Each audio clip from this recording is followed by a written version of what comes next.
Kayak Fishing Obsessed podcast. We'll be sitting down with a fresh guest each week. Someone who shares the same kayak fishing passion that runs through our veins. We're talking kayak anglers, kayak companies, lure experts. Heck, anyone who's got a story to tell about landing the big ones from a kayak. We're setting our sights on becoming the #1 kayak fishing podcast in the world. You'll get a chuckle, a grin, and hey, maybe even a belly laugh. Because we believe in the power of humor. But above all, we're here to educate and inspire. So, whether you're a seasoned kayak angler or just dipping your toes into this exhilarating world, join us on the Kayak Fishing Obsessed podcast. It's time to reel in adventure, camaraderie, and the joy of the catch. Here's your host, Darren Wendell. You fish freaks, welcome to episode number 139 of the KFO show, Kayak Fishing Obsessed. Wyatt may be popping in here. He is on Santee Cooper right now, and he was driving back, so we'll see him in a little bit, hopefully. But tonight is going to be a banger. We're diving straight into May bass fishing, the window where things can get really good or really confusing if you're not dialed in. There's no one better to speak about it and break it all down for us than who we've got joining us tonight, Drew Gregory. Drew is not just a hammer on the water. He's built a reputation around figuring fish out in real world conditions, especially this time of the year where you got pre-spawn, post-spawn, spawn, all at once, depending on where you're at. So we're excited about that. And on top of that, he's the man behind the Kayak Adventure Series. So looking forward to hear more about that tonight. And so we are going to be getting into what's actually working in May, how to stay on the bite as things change, and some truth bombs that'll help you catch more fish starting tomorrow. And of course, if you're out there chasing bass, you already know things can go sideways fast. And this is exactly why Hoover and I built K-Fast, real world safety training made specifically for kayak anglers. No fluff, just what actually keeps you safe out in the water, from PFD, best practices, to self-rescue, situational awareness. This is the stuff most people learn the hard way. So don't be that guy. Head over to kfast.co, get certified, and make sure every single trip ends the way it's supposed to with you coming home. All right, let's go ahead and bring on Drew. How's it going, brother? Oh, you're muted again. Show's muted. Somehow I got muted. All right. There he is. How you guys doing tonight? Doing good, man. I'm doing good. We got 44 live right now, at number 52 live that keeps jumping. And yeah, we're just trying to figure out next month what's going on. I'd love to hear about the Kayak Adventure Series. I know that's where you're spending a lot of your time and attention. I don't know if a lot of people know this, but you're like, I could beat your house in like 35 minutes. Yeah. Yeah, really. So, I mean, we're super close. Yeah. Really close to one another. This is not Drew's. We were having audio problems right before we got on. We were trying to figure it out, and we could have just said, dude, hang tight. I'll be right over there. Yeah, I'll be right over, right next to you. I'll hop on my e-bike and I'll be I'll be right over. So it's been a while since I had you on the show. How long ago was that? Who knows, man? It seems like we're usually on every few months or 6 months or something. I don't know. Yeah, I have you on the rotation. I like having Drew on. I get a lot of great feedback. It's a good time, man. And you're a hammer. You know what you're talking about, so it's lots good. to talk about. Yeah. All right, so let's go ahead and let's just get a little download. Let's get Kayak Adventure Series. Let's talk about that a little bit, because I know you're like right in the thick of it. You're coming off a really great event. I know you're super pumped about it. So walk me through what's been happening recently, and of course, what's going on here in the next few weeks and few months. Man, it was awesome. You guys definitely, if you've not done one of these events, I'll tell you, Darren, I'm like, the thing that I took away from this great Midwest of us event in Indiana that we had was just how many people texted me and emailed me and messaged me when we ended it saying, like, dude, they was their first time fishing one, or maybe it was their second time or whatever. But I got so many messages saying, dude, you were onto something here. I don't know if you realize it. And I mean, I think I realize it because I thought really long and hard about this format and how to make it very enjoyable for the anglers and easy and fun and educational. And they were like, man, we've never had more fun, like with the whole structure of the whole thing, from the Wednesday optional welcome dinner to the Thursday opening ceremonies at a brewery and restaurant, and then no pre-fishing allowed on Friday because we start on Friday afternoon. So we get to everyone. It's like a load off their shoulders. We hang out, we have drinks, food until they feel like quitting, on Thursday night. Cause they just gotta they get to sleep in until 9:30 or 10 when they want to show up to the Bash You brunch breakfast, which is optional. But they learn from Dr. Mudbug, like a fisheries biologist that is expertise is the crawfish at this. So we have a seminar by a pro at every, you've been some. So Bash You brunch on Friday mornings, and it lets the fish rest. I mean, that's what Major League Fishing and Elite Series usually try to do, have one off day, So we don't have a complete off day, but it's, 3/4 of a day or something like that till 3 p.m. when they start. So they have the breakfast and brunch, and they do the fishing they love this Friday fishing because you're not driving somewhere, getting up early in the morning, driving somewhere like an hour or 2 hours, in the dark, cold. It's just like, you're just like, oh, cool.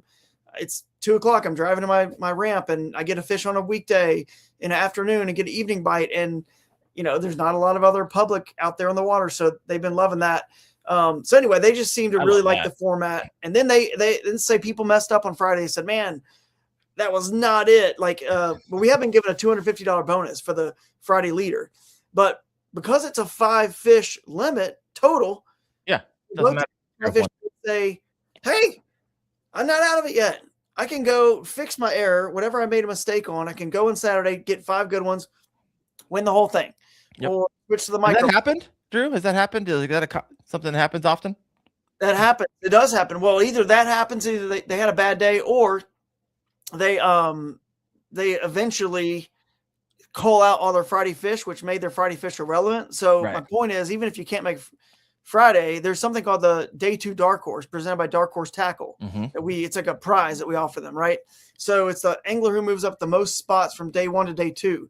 So if you have 0 on day 1, whether you couldn't fish or you just didn't have a good day, you move up the most spots, you have the better chance to move up the most spots. So lots of extra cool prizes they're getting. And actually this last event, Josiah Bahari and Clayton Carter from Ohio, Josiah was in second place, had a really good, after day 1, had a really good spot. So he just told his partner, hey, come over here. And they ended up getting like second or third, I can't remember, in the team division, because again, it was just 5 fish each, right? So together for the 10 for the team. So it kind of worked out. They corrected an error. They made a mistake. So it's really good. And, we're giving away a lot of extra money, extra bonus money, spreading it out. We're paying out 25% of the field. The top 20% is cash. Then the other 5 get Guardian Angel $200 light kits. So we're basically paying out 25% of the field. And this year, we're paying out 100% cash, and actually over 100% at some events. We're paying 200% when you count the prizes. Like the raffle kayak we gave away at this event was $3,600. What kayak was it? PDL 120 Pro. Old Town.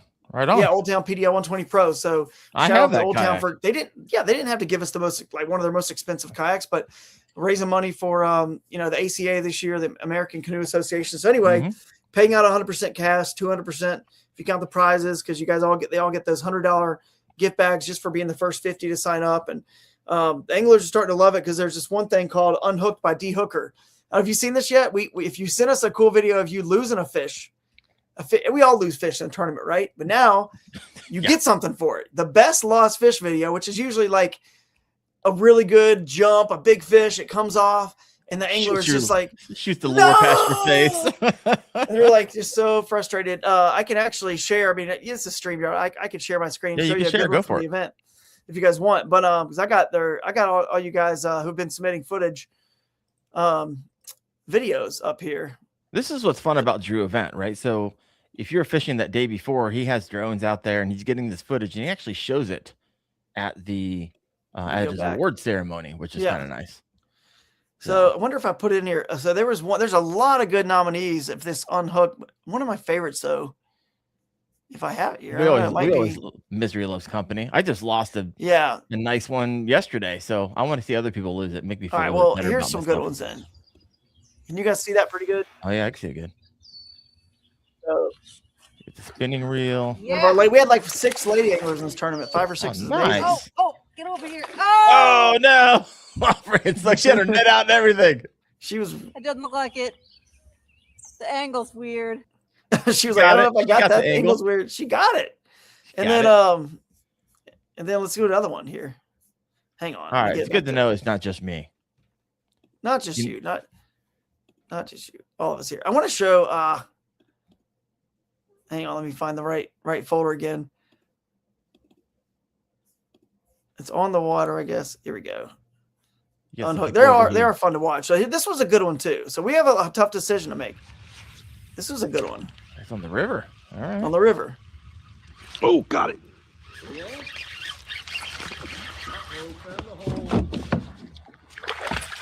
Nice smallie and out of the me. net. The net. Hole in that net?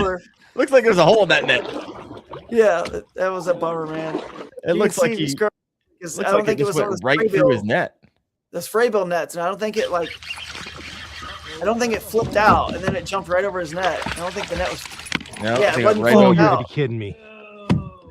So that was a pretty good one. How many curse words do you hear in these videos? So far, there's definitely quite a few. The bigger the bass, I wanted to get more curse this words. One. You never know. We just watch the videos. You never know what's gonna happen. I was gonna find there's a really good one from Josiah. There we go. Shot it right back in Well, the face. there's a curse word on that one.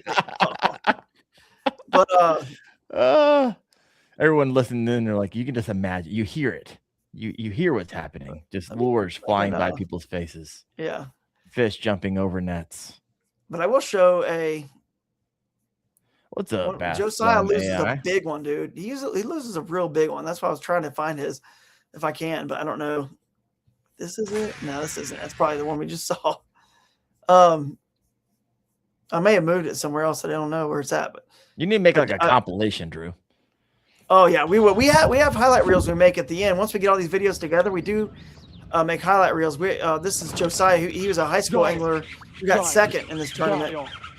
There's no way he lost that fish. That hook set was massive. This one is good. I think this one comes in the boat. Yeah, this is a big one that comes in the boat. There's no way he left that. Oh, I thought it was bigger than that. But the one he loses, if I could ever find it, is on a mag draft. So you never would have thought, and he sets a hook good. Really? That one up. And that one even has. Yeah, you don't lose too many on the mag draft because it has that through line. Yeah, that one just exactly. You would think they wouldn't come off, but there's some good videos that they were sending us all throughout the tournament. I mean, it's getting better and better. It might have been. This might be it. I might have put it in the wrong spot. Anglers are getting better and better. Yeah, this might be it. He's out in kind of in the middle. Got him. That's a good hook set too, man. Maybe, yeah. It wasn't like it took him by surprise. Oh, please be big. Please be big. It wasn't who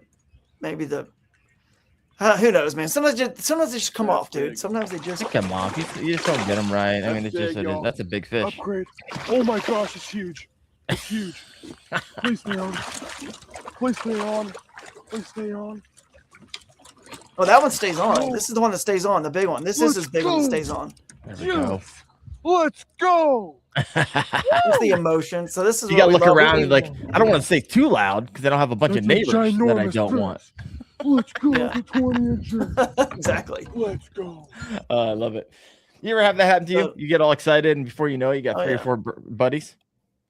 Oh yeah. And the next thing you know, everyone's showed up. This is a cool clip that someone submitted of them bed fishing, catching a bedfish. We love this one. Just one single uncut clip. This could possibly win the Angler's Cut. We'll see. Angler's Cut's an extra $1,000 they get, $500 in cash and a brand new GoPro. Here you go. She bit. He's got him. So for you listening in, I mean, that kayak was almost over top that bed. That was crazy. Yeah, he was right on it. He was like on it. I'm talking 5 feet away. Seriously. You can hear breathing heavy. It looks like he's got a TRD.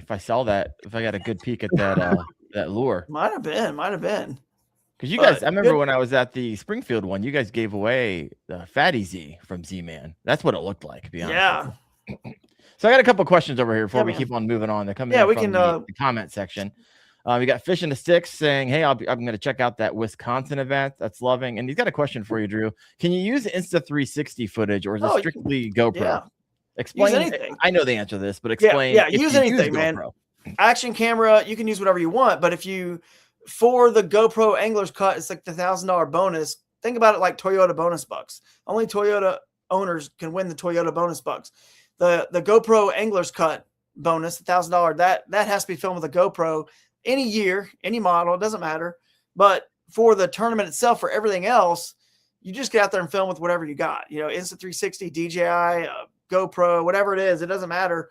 we want the footage, we'll show it. If you lose the fish, that every other bonus we have or whatnot that's video related.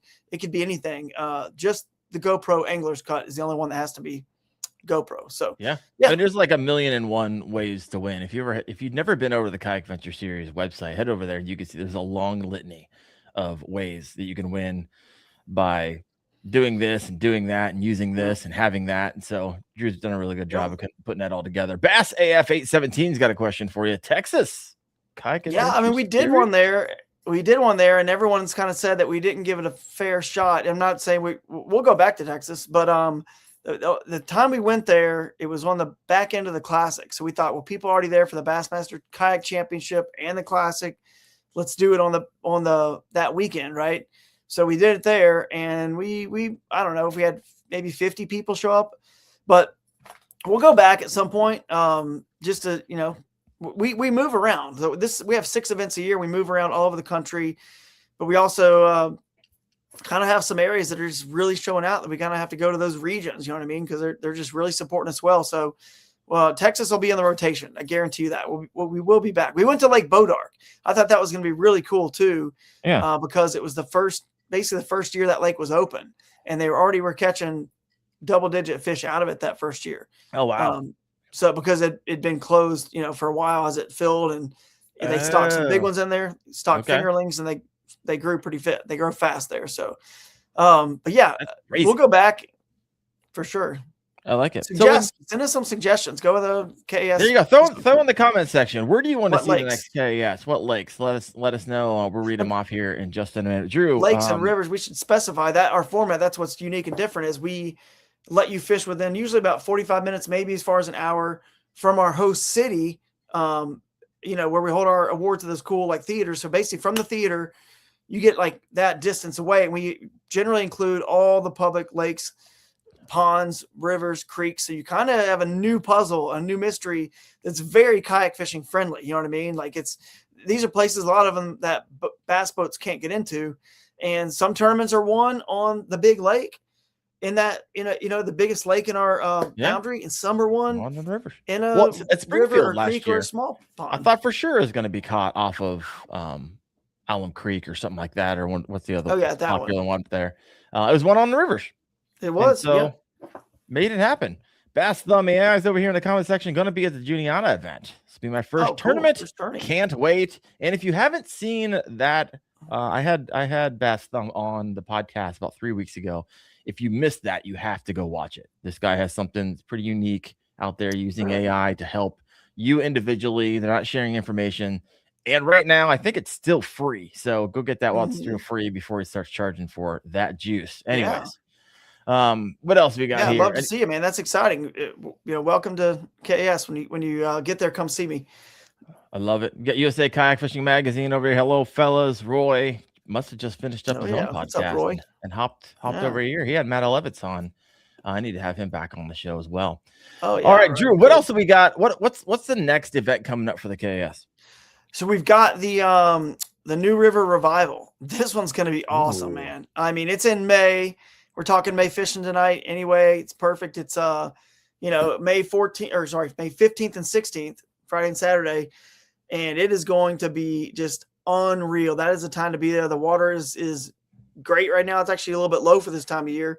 So we know it's going to be, unless they get some insane, rain, it's going to be fine. Although we do have a couple lakes in bounds, but again, this is more of a river-focused event.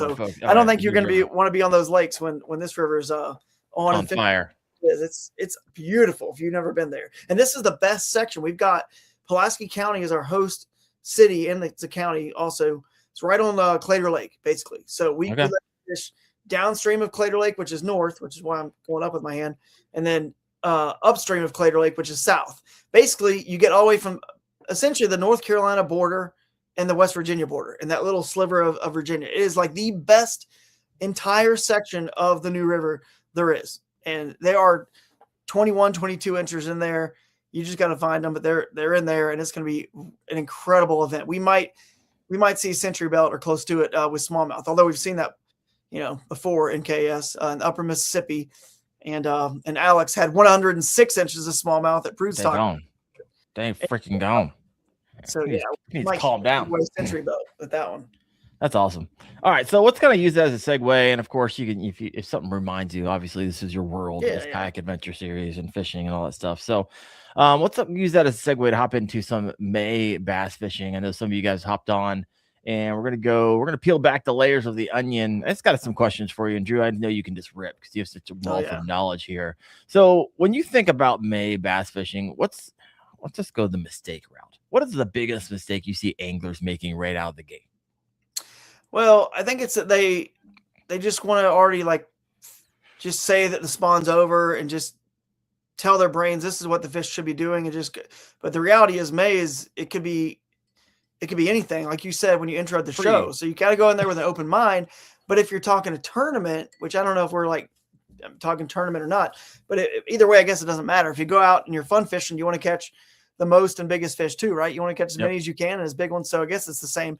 But basically, when you get out there in May, it's more like, what do you want to do? Would you prefer do you like catching fish off bed?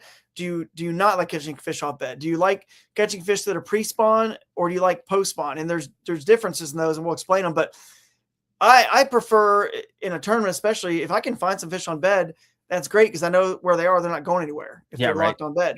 Right. But if you find the areas of the lake that are the cooler water, the coolest areas, they'll generally still be spawning in May. I've caught fish in May and mid-May in middle Georgia. So mid-May in middle Georgia. Actually, Chad was with me on that trip. It was a 14-incher. It wasn't some big fish, and it was on a river down in middle Georgia. We were filming, and it was like late May. And that's that part of the country. So you can imagine you can still find them on bed in Georgia, in the middle of Georgia, not even the upper in the mountains where it's cooler, clear and cool lakes.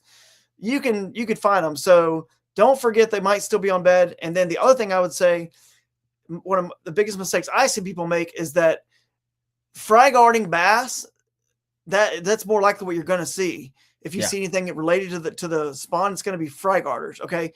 Fry guarding bass, when they see you, it's over. It's over, dude. So here's what the mistake they make in May. You need to make long casts. If you don't know what's there, make a super long cast. The water's getting lower and clear, because a fry garter will just chase something down and shoo it away. And of course, they try to shoo it away. You have got hooks. Hopefully you hook them, or they might even be already where, okay, they want to eat it. Even if they're hungry, they can still. You can fry guard pretty good if you just eat the whole bluegill. Yeah, how are they going to get your fry, right? Problem solved. So, So in the clear of the water, these long casts will really help you catch the fry guarders, because some people want to stand up and look, and they I'm going to sight fish and I'm going to see the ones that are on the beds. But once they fry guard, they're hard to catch but when you see one that's fry guarding, just move on. Go back in an hour or two, go way far away, or go back the next day in the tournament if it's pre-fishing, to make a long cast. Bring that, whatever you're going to throw, maybe throw a Z-Man, jerk shad or something, just twitching it right across the area it is and scurrying it across, or a chatterbait, a lighter chatterbait. Again, you want to kind of, if there's vegetation or anything which can build up, you want to maybe go, and I'm assuming it's shallow. We're talking a bed. So I'm saying throw a 3/8 ounce chatterbait, and just kind of burn it by. Throw a treble hook lure, because if they're going to swipe at it, I'm not a big fan of treble hook lures, but if it's clear and open right there, if they're going to swipe at it, you're at least going to get them. It might be challenging to get them in if they just nipped at it and they didn't get it good, but at least you got them and you got a chance. So I got to share a story real fast before we move on to exactly what we're talking about right now. I was fishing down in Southern Ohio, adventure fishing. So I was dragging my kayak up freaking mountains, and it was I'm still hurting from that trip. And I found this little pond, and I'm not kidding you, Drew. It had 15, 20 plusers in it. It wasn't that big. And I noticed they were fry guarding. And so I did exactly what you said. I was like, okay, you see them and you're like, oh, I'm just going to throw it next to them. They don't want nothing. You just because and it's maddening because you see it and you're like, oh yeah, I'm going to get that because I see him and it's massive. It's a huge fish. And so of course I did the circle of the lake and I caught 120 on the swim jig. I was like, oh, all that's in here is freaking bluegill. And so long as I could freaking cast it, and boom, it hit right as it went in the water. And I hooked up with the second one, but he spit me free. And it was the one that I circled back on. It took me 30 minutes for him to reset, and threw it out where I knew he was kind of circling, because I can kind of see the fry. I mean, they're tiny right now, like uber tiny. Yeah. Oh, yeah. It's exactly what happened. So you were spot on, and I'm a testament to that. It just happened last week. Yeah, man, that's cool, man. No, it's a great story. It fits in perfectly. The other thing I was going to say is just in general, you have to be as an angler understand how to assess if the mood that the bass is in when related to the spawn. Like you got to understand, like, can you tell, and how quickly can you tell, is that fish locked onto a bed and like spawning still, or is not going to leave and it's going to stay there? And you can catch it within what that video we just saw, right? He's right there on top of that fish. This is in upper Indiana, right? Northern Indiana. So they are locked on right now. Upper Indiana will be, they come in waves. So they will be for, another few weeks, I'm sure. But that guy knew this fish ain't going anywhere. This isn't like a fry gar. He's got to be way back off. So you got to assess what the fish is doing in relation to the spawn. And then to kick it another gear, I noticed somebody said they're from Burlington, Iowa. There's people that are watching from all different parts of the country. So if you're further up north, yeah, shout out there to Iowa guy. But if you're further up north, there's still fish that are pre-spawn even. I mean, there's still fish here in Ohio. 100%. They're pre-spawn right now. Yeah. Yeah. So that's the cooler water. And sometimes in the rivers, they'll wait a little bit for the levels to come down. I mean, even on Chickamauga, before they go to summer pool down in Tennessee, the fish know they'll spawn once it fills up, and they know that's just time to go. So you can still chase those down. I love a pre-spawn bite because they're super fat. They're super hungry. We don't go by weight, but if you're in a weight tournament, it definitely can gain you a little bit if you're 100% targeting pre-spawners. So yeah, 100%. Yeah. Whew. So biggest mistakes you would say people just have in their mind what the bass are doing. Yeah. But maybe not 100% realizing that it could be all three, depending on what body of water you're on. Yep. And the other thing that way. Yep, exactly. The other thing I would say is a big mistake is, I mean, it's not like a mistake. I just don't think people realize, because of live scope and technology and fishing out in the middle and open water is such a thing now, because they're always, we've kind of learned bass are kind of everywhere. There's a population that's always going to be out deep and always going to be shallow. But I would say from my experience, even recently on Caddo, which is Southern. So even though I was there like a few days ago, fishing the Bassmaster tournament, that's probably fishing more like May, you know what I mean? For them down that far south, that's like most of the country's May. Well, as pollen and wind blows and vegetation starts to get on the surface and things start to, mat up, the bass will get shallower than you realize, like big ones even. And I only had one day of practice, like 4 hours. So, I mean, I got 36th place. It's funny. I've flown into my first two Bassmaster events, and both of them I've gotten 36th place. But this one was out of 211 and the other one was Kissimmee. But anyway, like virtually nil on pre-fishing. You're just flying in fishing these things. Yeah, I'm just flying in basically. For the championship, I had a little bit. That one I got 20 something place, just missed a check. I was like 20 something. But anyway, it's hard to, without the pre-fishing, I can tell it's affected me a little bit this year. Last year, I won Havasu and did pretty good. They ended up third in AOI with doing the same strategy. But honestly, I found the fish. I had a flight to catch. I had to leave 45 minutes early from the tournament. So I had a flight to catch. So that kind of hurt. I finally figured out what they are, which brings me back to what I was saying. Like, bass are way shallower than you realize. So hitting the bank with your bait, even when you don't, as long as there's just a little bit of this, even in Indiana where we just were, there's this like stuff that this algae and just kind of stuff starts to grow in these lakes that have vegetation or whatever. They'll be under anything. And literally I was catching 18-inch fish. Again, I wasn't on like winning fish, but I know that there were some bigger ones around also doing the same thing that they're hiding.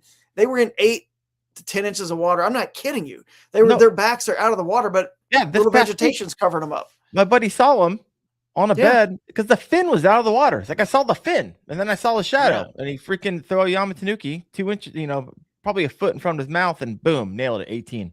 Yeah, they're it's fun. The bite is so fun because you see them waking because they come out from underneath. Yeah, like, whatever the little thing they were hiding on super shallow, and they wake it, and it's just fun to anticipate that bite. And one thing I would just say that kind of helps us learn about May, there's an M with May. I like to do alliteration so things like make sense. But May for me is like moving baits.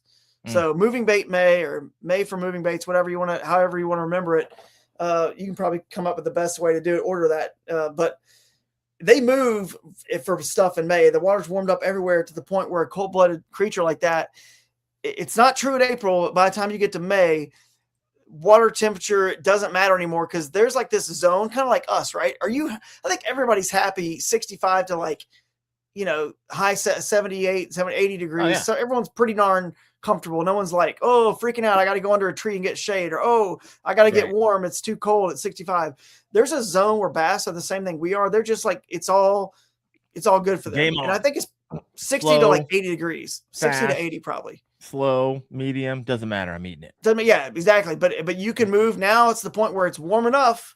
Everywhere in the water, everywhere in the lake, in the rivers is warm enough where you can move it. So, moving bait May, you can crank it and go fast and cover water. And that's kind of what I was doing there on Caddo to kind of eventually find them that last day when I was kind of just pre-fishing my way around that second day of the tournament. But they, Lake Fork the year before we were, again, was a championship in March, but just, it still speaks to the point. Dude, they were so, even already in March, we had that warm championship for Bassmaster last year. They were so shallow, even big ones. So just don't forget how shallow they get. You don't think they're there because you can see in the water and you can see there's not fish there. But if there's anything that's big enough for them to hide under or around, it doesn't take that's much. where they sit. And then you throw something, and if you don't see a weight coming after it and you're fishing water that's that shallow, bring it in and move a little bit, make another cast. And then if you don't see something waking it, bring it in. And because they're not going to be on every cast, right? It's just like every cast you make in 10 feet deep. They're not everywhere. So you just feel like they're not there, but they're there. They're super shallow. So they're there. Especially what I love, and I find them all the time. It's almost like people don't even fish it, but all those, like, whenever the wind's blowing and it pulls all the junk of the lake to a corner, and there only be like a 2 or 3 feet, like the reeds and all the junk's on top. There's almost always something under that. Almost always. I love it. Thank you, River Tom. Thank you so much, brother. Thank you for the super chat here. Appreciate you. Let me see. What was this question? There's Fishing with Gramps. What's up, JT? He was at our event as well. So Stinky River said, almost went into the drink, tripping on the transducer cord for the Striker 4 on the new Canoe U10. Any tips to keep those cords under control? Oh, let me see. I usually zip tie mine, hide all mine in the bow, but I've seen guys wrap them on the transducer if they have like one going over the side, but I would imagine that's a transducer puck on the bottom. So I don't know. If you guys got any ideas for Stinky River, go and throw those in the comment section. Fishing with Gramps, I'm not going to lie, brother. So good to be seeing you pulling fish out of the water.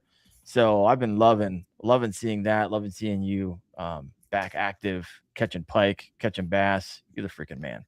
You're the man. All right. Yeah.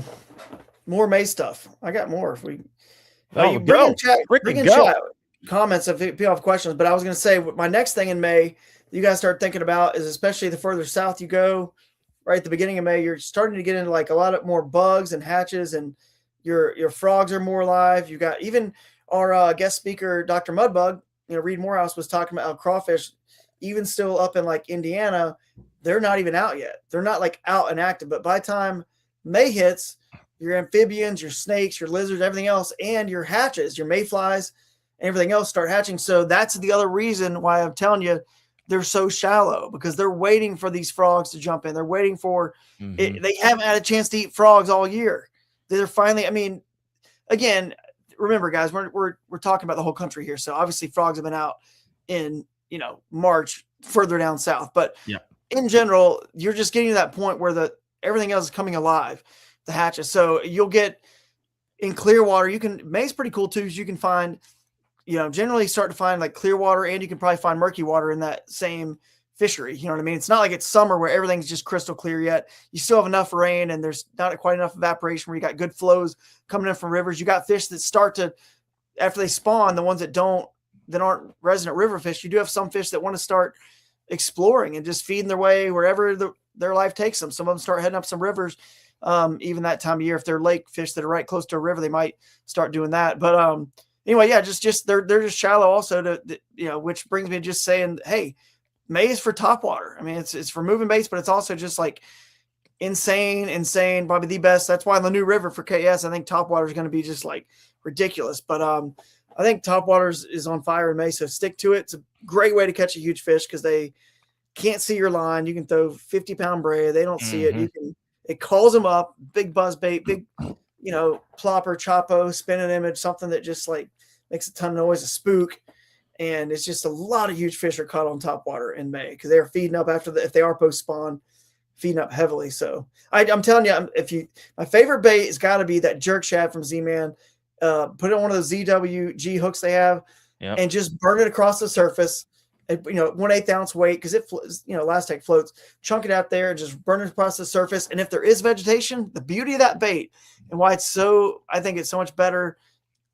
Not only just because not as many people throw it, it just gives you that darting action. It's erratic. It's not normal. Just buzz bait and Chapo is the same, like blah blah blah blah. It's the same straight line action. This thing gives it that erratic, like sort of the jerk shad. The jerk shad, yeah, because you're twitching. Bring it up here so everyone can see it. It's like a fluke style bait, a soft plastic.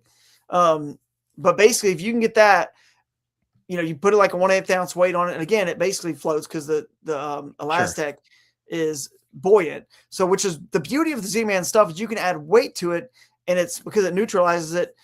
You can throw more stuff on a bait caster with their stuff than you can, which is good because now you got your bigger line, your heavier line, and you can just you chunk that out there. This is for smallmouth or largemouth, and you hold your rod up and start popping it and swimming it as it slithers across the surface like a spook on the surface. But then the beauty of it is when you start to get into places with vegetation, you can bury the hook and it comes through it like ease. And then if it gets snagged or kind of hung up on something, all you're doing is popping it for action anyway. So all you do is just pop it and rip it harder. And that's the action that you're supposed to give that bait anyway. So it clears the bait off of or the weeds off the bait, but it also gives it the action and triggers a bite. So, and you could skip it. It was so easy wherever you want underneath any brush. And it's like the 7-inch, and they just came out with a 6-inch too. But yeah, they make a 3, 3.5, 4, 5, 6, and 7. Which ones are the ones you like? 7? I like the 7. I mostly only use the 7, but I also throw those other ones back on the back of chatterbaits when I don't want a boot style. Mm-hmm. But I mean, I've used them all at different points. If you get in the fall, you might want to get the smaller one. If you got the small shad in the fall, clear water, just a little bit more stealthy. You can put them on the back of buzz baits as a trailer. I love that as well. So, yeah, they're super versatile. But with the way I'm working it now, I want to call big fish up. So I like the 7-inch size. And smallmouth, the way it folds, since it's all just, there's no, it's not like it's a line through. It's got anything inside. It just folds. So they just get the hook. So even smallmouth, it's great because it calls out the big ones and it just folds right in their mouth. Makes it easy to get and that. You can boat flip them in. You got 30-pound braid on a, straight braid on a bait caster's favorite way to fish. You can rip them out of vegetation. It's awesome. You can let it sink and go slow with it by, cypress trees. You want to let it just swirl and zigzag. If you want to stop it, kill it when you see them waking it. You want to kill it, let it kind of swirl and then just die. They eat it, and then it's game over. Yeah, so. Utopia Outdoorsman said, I had success fishing those jerk shads in heavy cover last summer. Good bait, 100%. All right, folks, if you've had a question for Drew about May bass, or really about anything, I'll go ahead and ask him. Go ahead and throw that into the comment section. We'll get back around to that. Also, if you have not yet done so, please hit that like button. Helps get the show a little bit of juice when it's all said and done. The algorithm likes that. It likes a lot. Also, I don't share this very often, but if you haven't done so yet, head over to Apple or Spotify and rate the podcast, right? And so I have a lot of great ratings. However, I get some goofballs who are like, hey, there's a click in my audio. 1 star. It's like, you think it might have been your computer and maybe not the podcast? I don't know.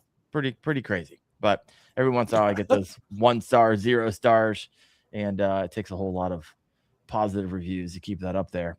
Got some questions over here from Midwest Kayak Co. What color chatterbaits is your favorite for May? Oh, dude, I'm glad he asked this question because generally I only throw a couple colors of chatterbaits, but I want to have this.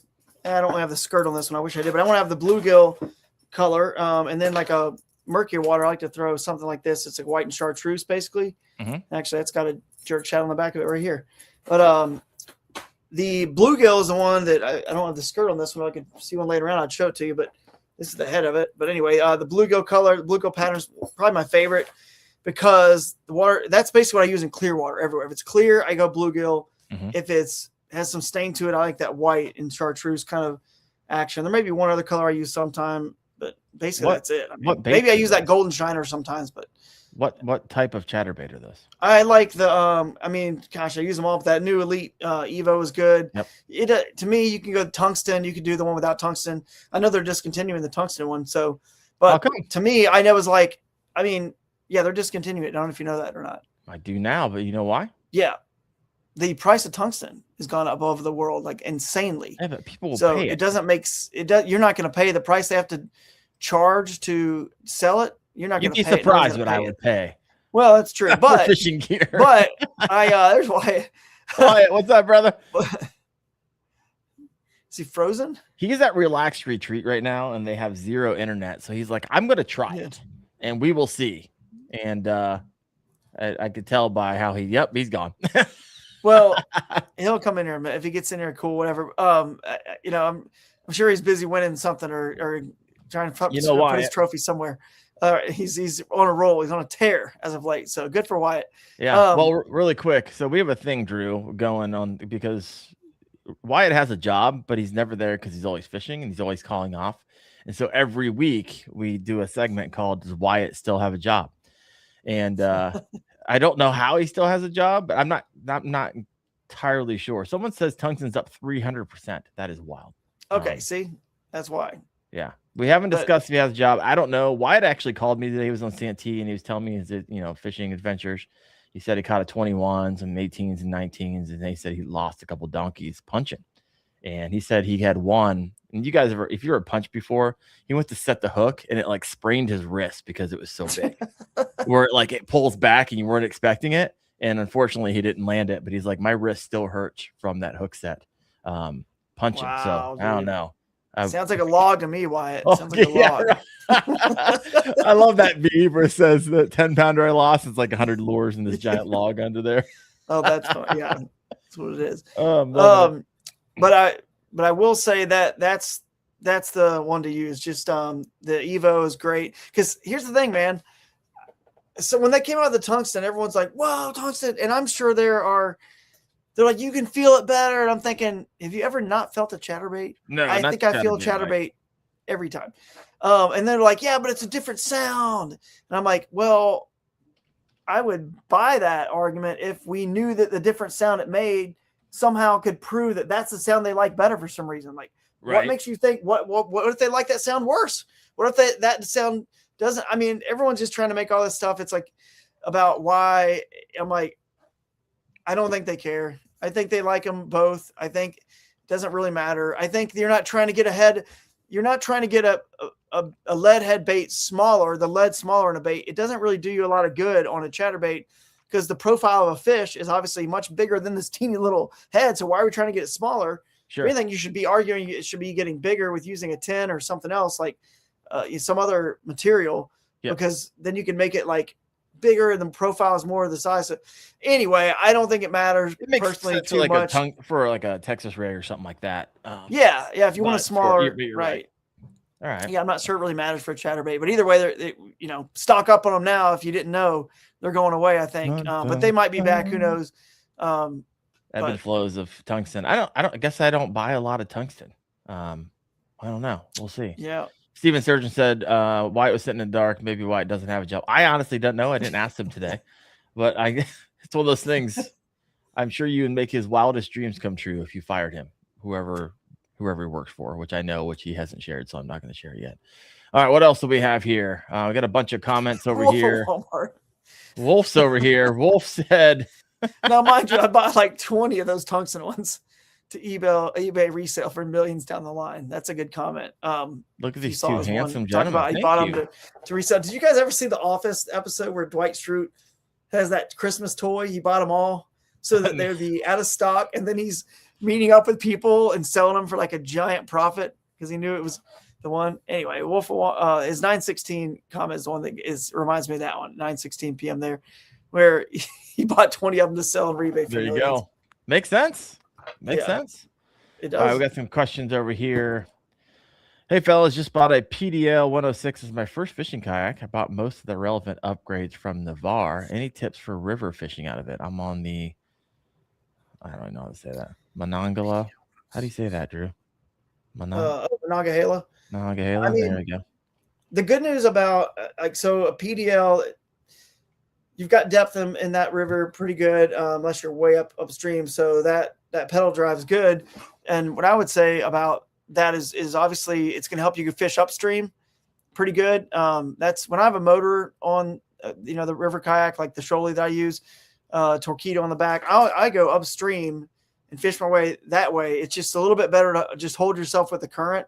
It's a little easier to control than going downstream. Now, when I don't have a motor, I just want to do a float trip. Then I take the kayak that's stripped down, it's bare bones, lightweight, easy, but to hold your position. So go upstream, and you have a 106, so that's a 10-foot 6 boat, I assume, right? So the biggest tip I would give you is just try to find some public access points that aren't the boat ramps. Like, that's why you got a kayak, man. That's that small. Don't put in at the boat ramp, because by the time everyone's fishing the most around that a couple miles from that boat ramp, is probably getting pounded the most there than anywhere else. So go find somewhere that you could go upstream, find a creek. Another good May point, by the way, creek mouths. The good news about May is you still have a lot of rain, happening in April and May. So you got these dual water clarities and colors happening all the time. It was a big in our Indiana event here for Kayak Adventure Series. There were some muddy creeks coming in, and some places the smaller creeks clear up faster, so they're clear, and some of the bigger rivers are still muddy. So you might have clear water coming into muddy, or you might have muddy water coming into clear. But either way, those color changes in May are, mudline May. That's another thing for May. Mudline May. Look at you. What kind of alliterations? So yes, I'm trying to moving bait May, mudline May. What else you got? Drew? So, yeah. We'll think of something else, but that's my suggestion. So if you can find an area that's got some creeks that are coming in, put in somewhere that's not a boat ramp, and then go upstream, you'll probably and fish super shallow. You'll probably eventually find them, because if they're spawning, they're up shallow, and if they just finish spawning, the fry guarding, they're shallow. They're just all shallow. I mean, a lot of fish in May are shallow until they move back out in some of the other lakes. But you're in a river, so they're mostly all going to be kind of on the banks right now.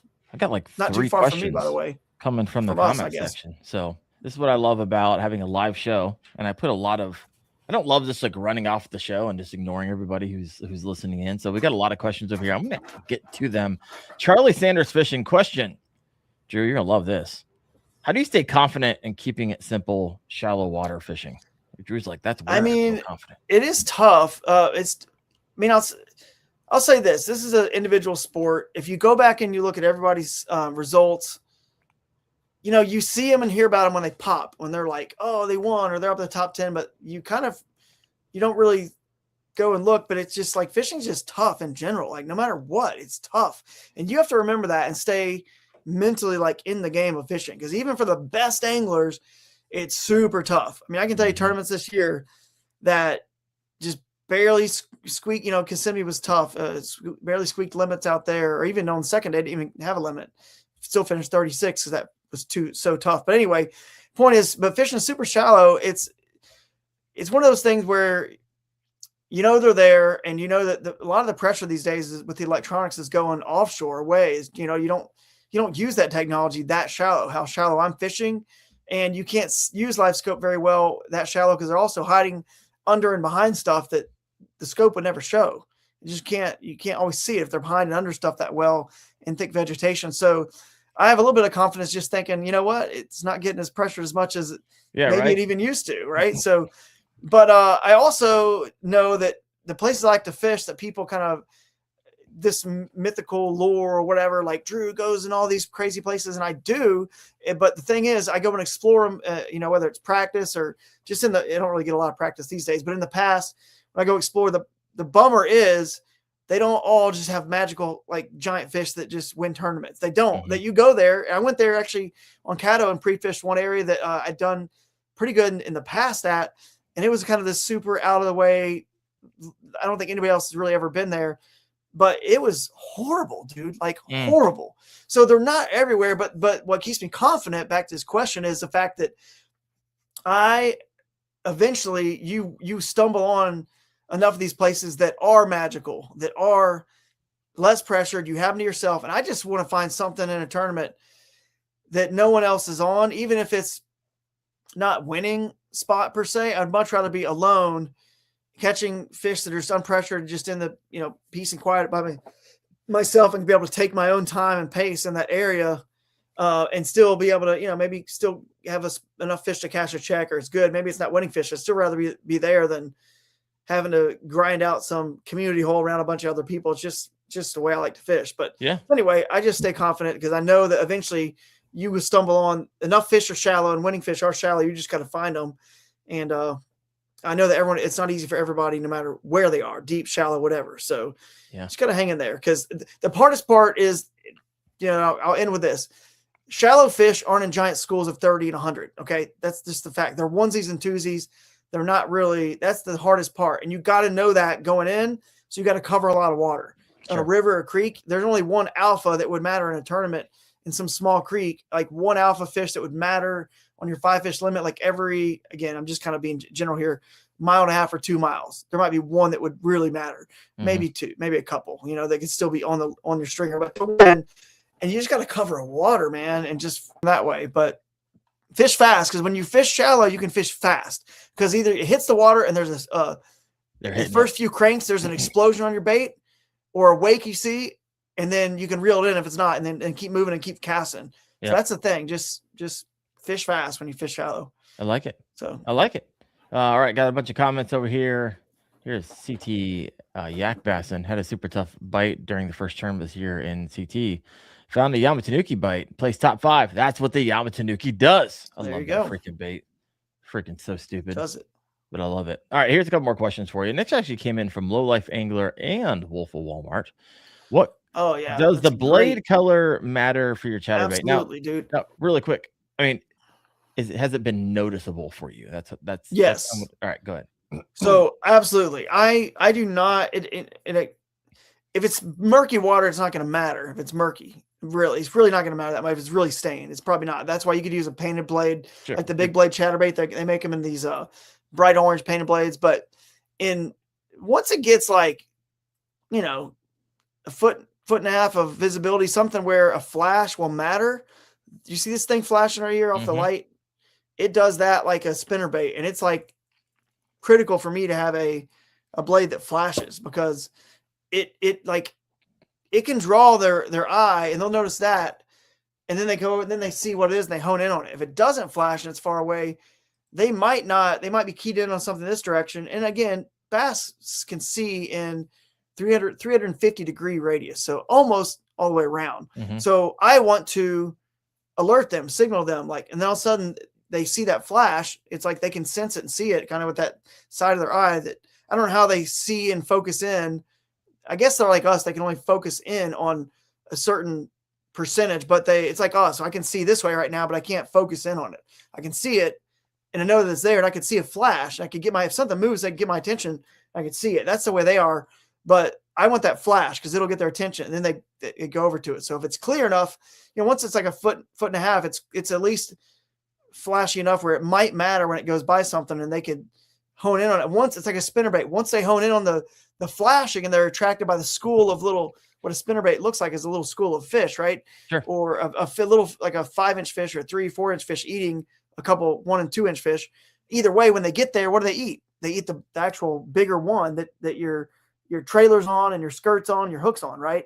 So once they see this flash and they get attracted, they shoot over there. What are they going to eat? They're going to eat the actual part of your bait that you want them to eat. They're going to see this. So I prefer the ones that are colored. I don't care. It doesn't matter to me if it's silver or gold. It just needs to flash.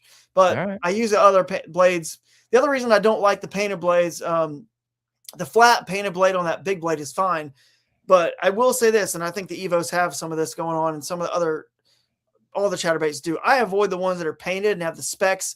Looks like green pumpkin. It's got specks, and I avoid painted blades because it starts to chip off. It's not a perfectly smooth surface. So the chatter isn't quite as perfect to me. And I know some people might like that. Like they might say, oh, it hunts a little bit better. And that's because it's not symmetrical. Right. It's not symmetrical because of that paint and whatnot. Plus it starts to chip and it just gets, you get your flash then, Drew. That's how you get your flash. Yeah, exactly. Once it chips, you get your flash. You get 2 chatterbaits in one. You just got to fish it 10 times. I love it. Yep. Now there's a point where it's so clear they don't really eat chatterbaits really well. When it's super clear, it gets so like in the summer they're going to do better on it's weird, but you'll do better on a spinnerbait because it calls them from far away, and and burning it, and the blades are on the surface spitting, and you're just burning it for smallmouth, and they just hit it. But a chatterbait, it seems like there is a point where, I don't know, man, it just stops being as crystal effective. clearest of waters. It just feels like, even though it doesn't make sense, you're either going to go to your plastics and jigs and things that are, jerk baits, or something that's just a nice, realistic little swim bait or something, right? Yeah. And then, or a spinner bait before chatterbait. For some reason, the chatterbait just like isn't the best crystal clear water.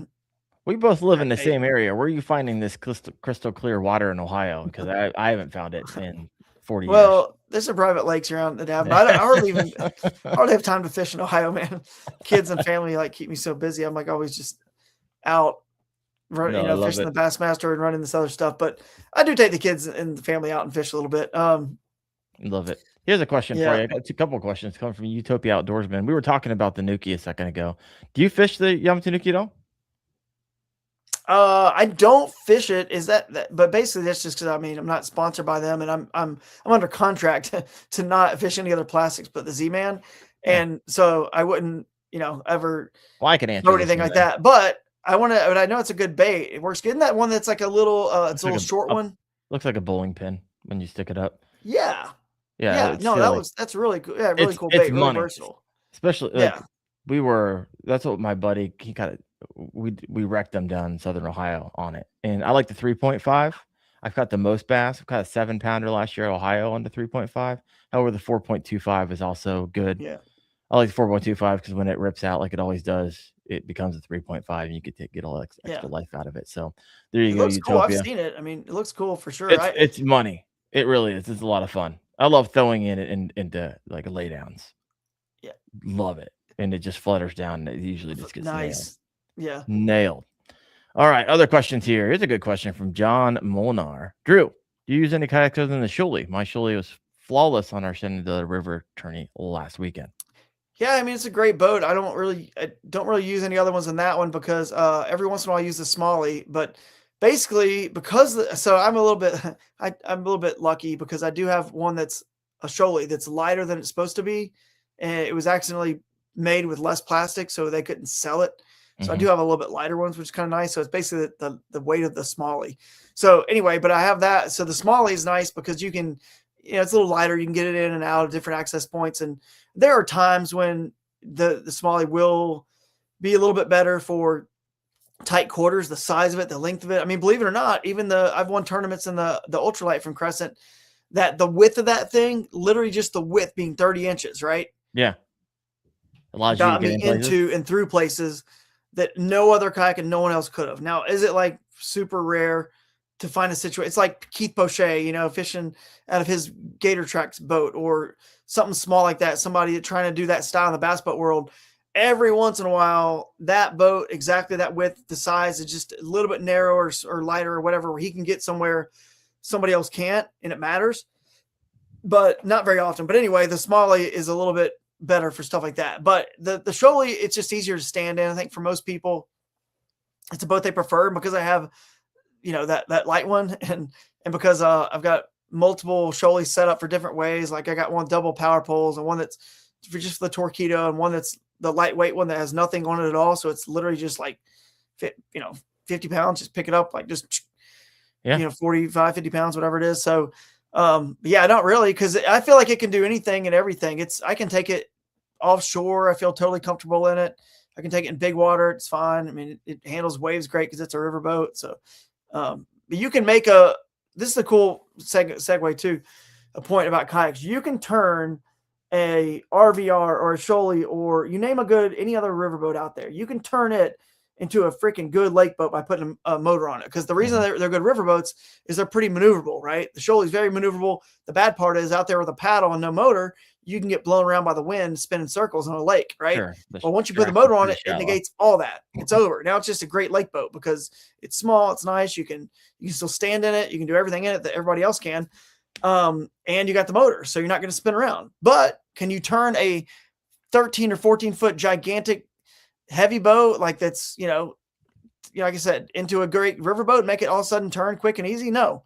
So you can go the opposite. You can only do one way, and then you can't do the other one You The can't, other way. I don't know how to say that. You know I, what I'm I, saying? So we're following you. I love you it. guys follow, but yeah, I don't really use them all. I love that boat. It's obviously I designed it, so I love it. But and that 45 pounder, just so you know, I've beat it to pieces for 4 years now.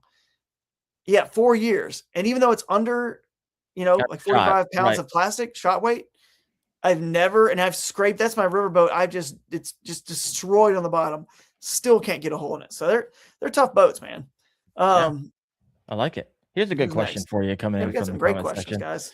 This is from Wolf of Walmart. The question is, does Drew customize his trailers, color markers, cut them down, modify them in any way? Because I noticed you didn't have a skirt on that one. And if you buy them from Z-Man, they do. Yeah. So what do you got? I don't know what that happened to that skirt. That was like a 1 ouncer. I don't know. It may have taken off or something to show. I do modify some stuff sometimes. So the one thing I'll say, we're talking about chatterbaits here, and this is helpful. Like a boot tail trailer, like something like this, is going to make it ride higher in the water column.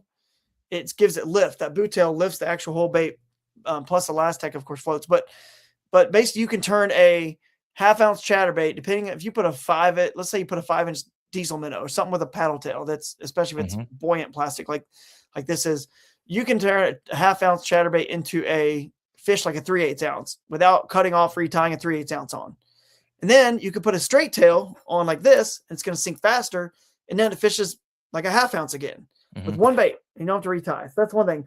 But I don't really color them. Z-Man, again, that's only plastics I use. I love it because it lasts forever. I mean, it just stretches, 100%. lasts forever. So I don't, they have so many different trailers now, like so many they make, that I just use straight what they have and then what they make. And their chatterbaits are made with the little wire keepers to hold them on there. They last forever. I mean, it's like that's what it's I on use. there for good. I get chatter spikes, chatter shads, all those are my trailers for my chatterbaits. 100%. The new diesel kickers. That's the one, dude. I wish I had some of those here. I need to start bringing some new stuff down here. The new diesel kickers. If you go look at that thing, bro, it is awesome. It's thick. It's meaty. They have two sizes, like a 3-inch and a 5. It's thick, meaty.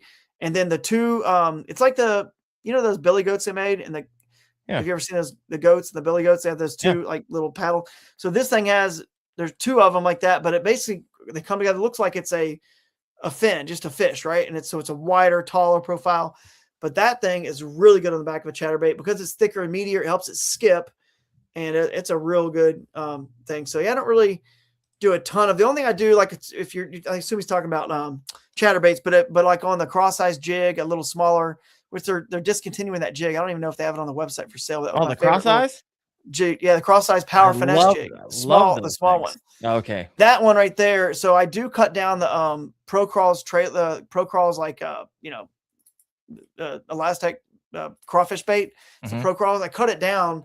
Like I cut a 1/4 inch of it off to make it fit a little bit better on a smaller, like, power finesse jig. So I do have to cut some stuff down like that. I don't really color it and dip it in anything and stuff like that. Yeah, no, I like it.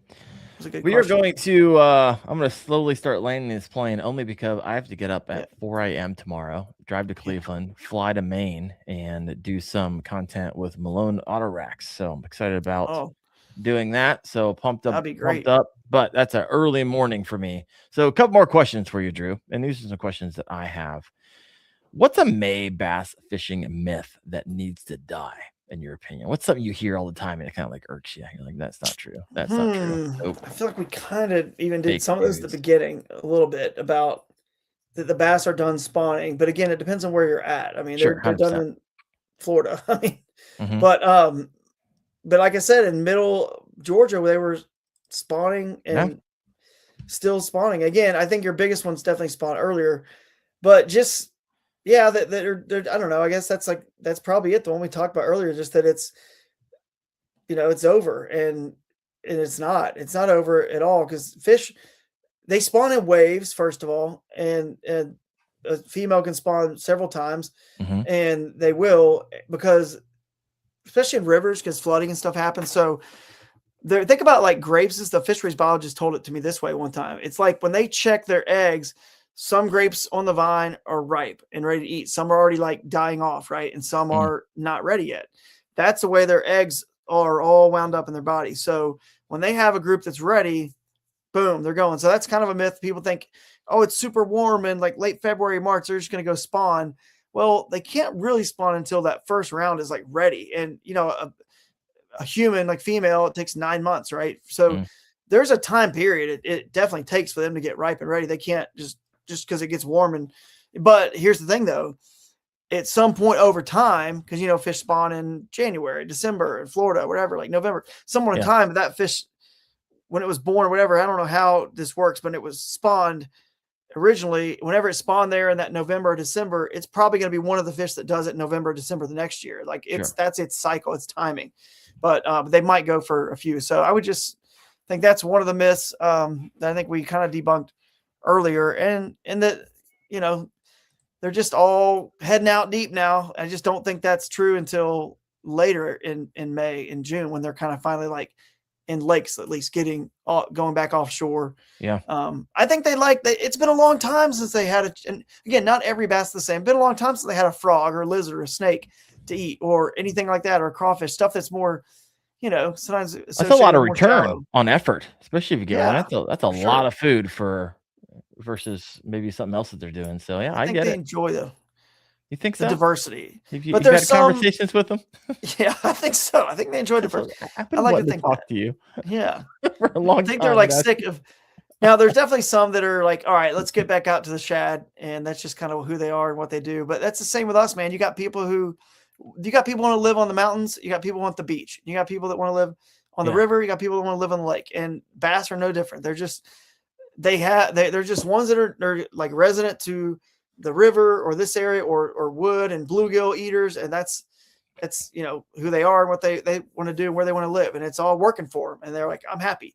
And then there's some who are like, I just want to swim around and eat shad out in the middle of the lake and then rest on a hump or somewhere or some boulders and wait and relax until they come, and then I'll chase them some more. And it's like, it's why this sport is so great, man. We'll never figure it out, and it keeps us guessing. That's true. If it was figure outable, it would be wildly boring and no one would want to do it because there's no diversity to it. Right. It's just the same thing over and over again. So I hear you there. I'm hearing a lot of comments over here about the Deeks Cheapskate. I believe one of these came in a Dark Horse tackle box. I took it down to the Nationals for KBF and I only had one of them. And that thing just tore them up. And then I lost it. And then I couldn't catch anything else on anything else.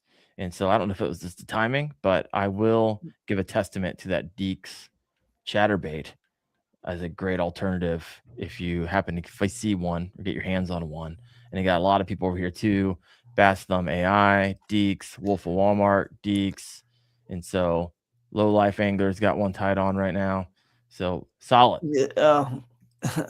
Utopia Outdoorsman has a question. I got to answer it for him because I can tell he needs some help here. Here, this one? Yeah. All right, so I'll read it. So for those who are listening in, so if you're fishing a river tournament and it's right after the passing a low pressure system with rain and temps in the mid 40s, what are you throwing for smallies? Asking for a friend. Well, I want to know what his water temperature is like. I think he's saying that the air temp is in the mid 40s, the rain and the temps are in the mid 40s. So follow-up question for you. You got a chance to answer. Yeah, if he has a chance to answer. But this is the cool thing too about, like, you want to chase the more optimal, comfortable like conditions, right? So for us, we just talked about earlier in the show, there's the optimal comfort conditions, right? So all year long, I personally, because think about it, man, like, are you guys, if you're watching this, are you going to go, or do you care about eating food, even if you're starving, if you are standing outside in 15-degree weather and you have a jacket on? What are you going to do first? You're going to go get comfortable first and then eat? Yeah, probably. I think bass are no different. They want to be, because they could go weeks without eating and stay alive. They are not like us. They can literally last a long time. So if they need to. So they want to be comfortable first. So at the point when he's talking about weather and low pressure and all this stuff, you got to find, if you can find the area of the lake that's the most comfortable for them, which in colder water situations, that's the warmest water. And then in the hottest water, it's better cooler oxygen, water. Like cooler water coming in, feels like a fan or an air conditioner would feel on us, or going under a shade tree when we're too hot, right? That's what it feels for them. So they want to be comfortable. And then there's going to be food there. They can eat whatever comes around. They can eat, there's food everywhere all over the lake. It's like, just depending on if they want to be in the middle and shad, or up on the bank and bluegill and lizards and snakes and insects, whatever. So anyway, I don't really know. Maybe you'll answer but if I would just say, rain is great because you got some moving water. So you got creeks that are doing something. And we talked about May and mud lines. So creek mouse, but if the water temperatures are still in the 50s or something, like, and you've got I'm going to assume there's some stain, right? Because he doesn't say it's clear, and you've got rain and water. So dude, I'm telling you right now, a spinnerbait or a chatterbait is so money to just slow roll. Oh, the water temp. So the water temps are in the mid 40s. I don't know where he's at. It's pretty, to be that, he's got to be pretty far up north. Yeah. But I would still say you slow roll a spinnerbait, because to Canada, water in the 40s is like where we live. That's like water in the mid 50s. It's like that's like way warmer for them. They're already like ready to roll.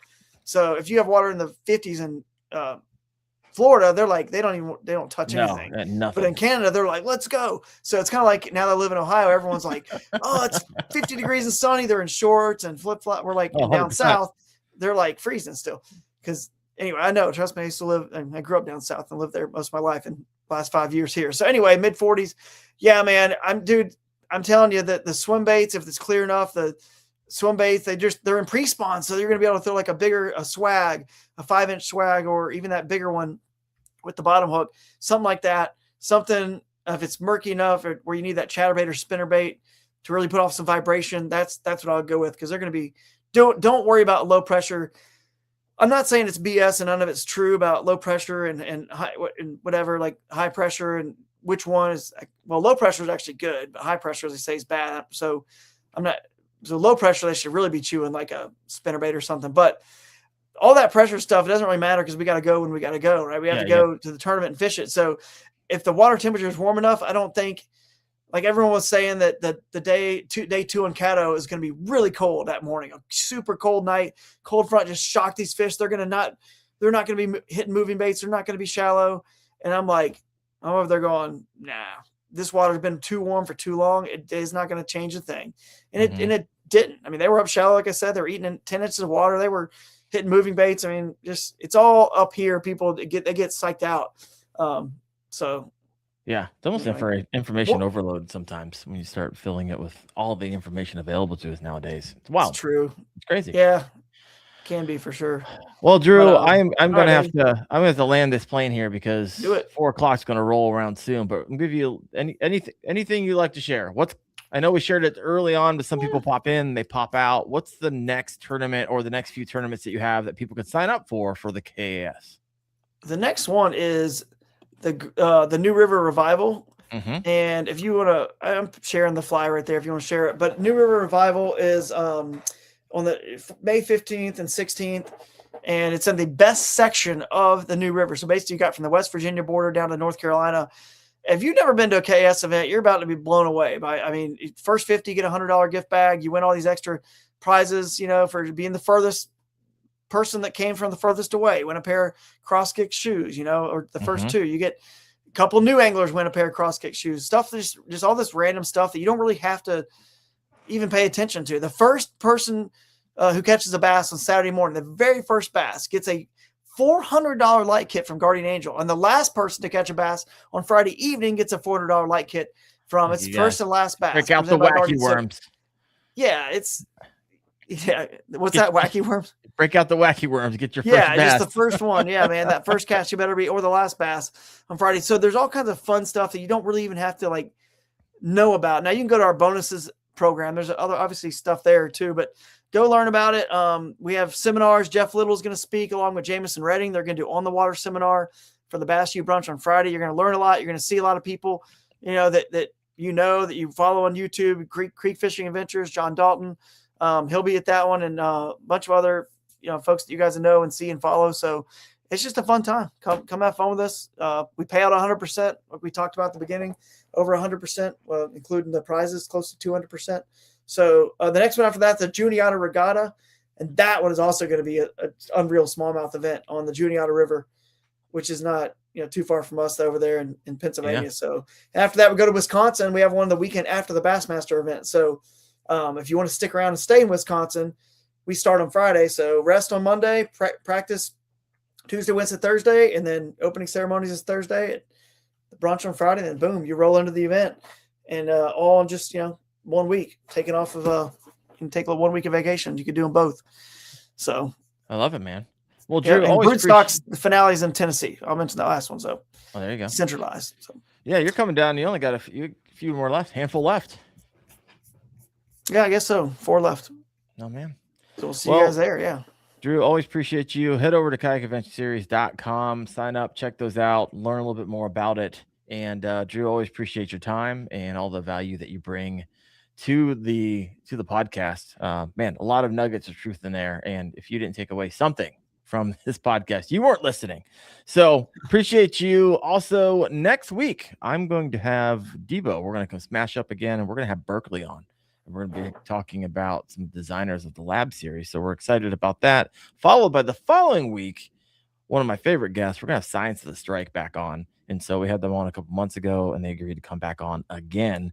So we're pumped up about that. And then the following 2 weeks after that, well, I'm down at Santee Cooper with a whole lot of content creators. It's going to be a good time. So I will see you next Tuesday night at 8:30 p.m. Eastern on the Kayak Fishing Obsessed podcast. Thank you, Drew. Thank you all for listening. You guys have a good one. Thank you. See you guys.